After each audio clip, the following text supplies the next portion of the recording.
There is a moment when life becomes unusually heavy. Plans stop working. Effort feels invisible. Progress disappears.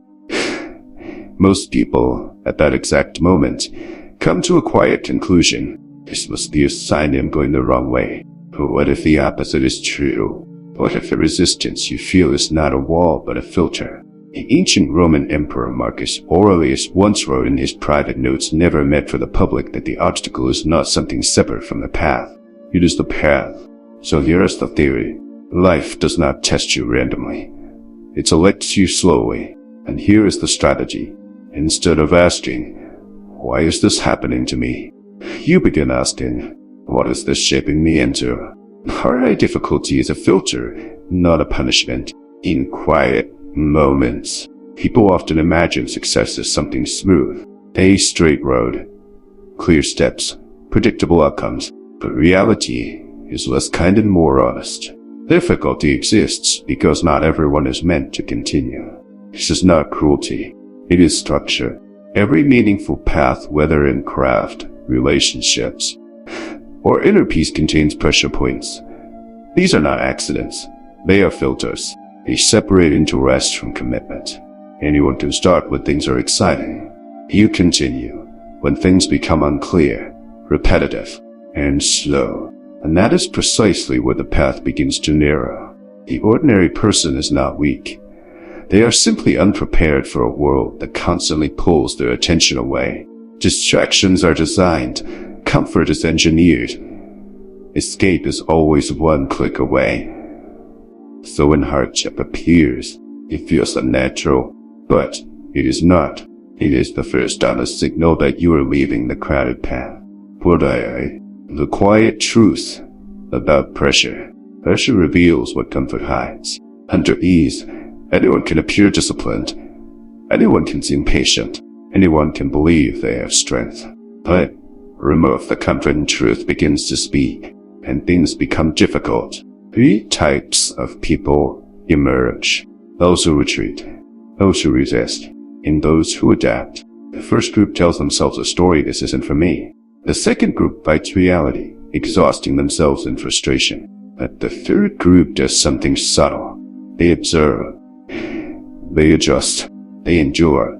This is what Marcus Aurelius practiced not as philosophy but as survival. He ruled an empire during war plague and betrayal. Yet, in his writings, there is no complaint, only reminders. You have power over your mind, not outside events. This is not motivational. It is practical, because when you accept that you cannot control a difficulty, you reclaim control over your response. But you are not being blocked, you are being shaped.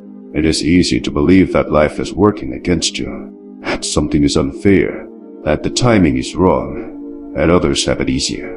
And sometimes, this is true. It is not useful, because the deeper pattern is this. Hardship does not ask for your opinion. It asks for your transformation. Each difficulty carries a quiet demand. Become more patient. Become more disciplined. Become less dependent on immediate results. Most people fail not because they lack intelligence, but because they resist this transformation. They want the outcome without becoming the person who can sustain it. So life delays them, not as punishment but as preparation. You are not being blocked.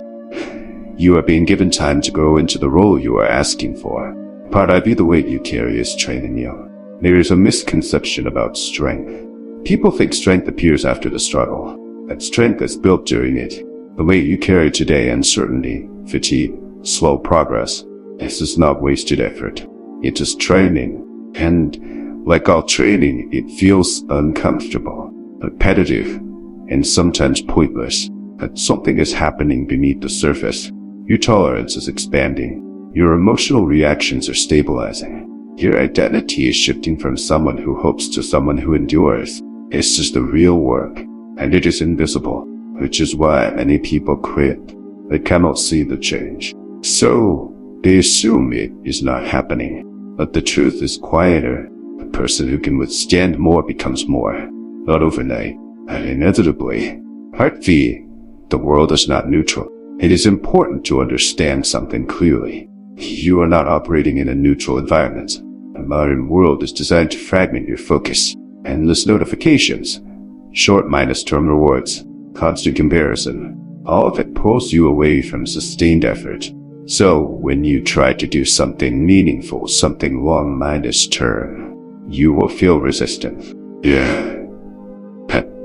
From the environment itself. This is why discipline feels unnatural. This is why patience feels rare.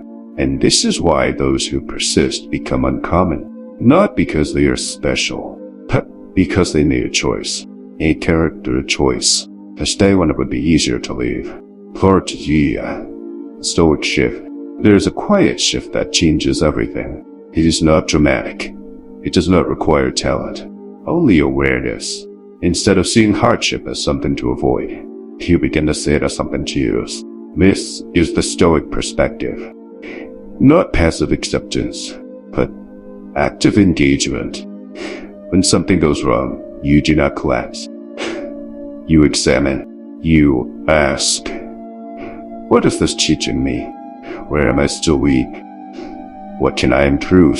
Even here, this does not remove pain, but it gives pain direction, and direction transforms suffering into progress. Part V, I becoming the person who arrives.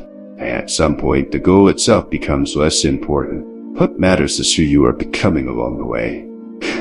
Because arrival is not a moment, it is a match between the demands of a life and the capacity of a person. If your capacity is low, even success will feel unstable.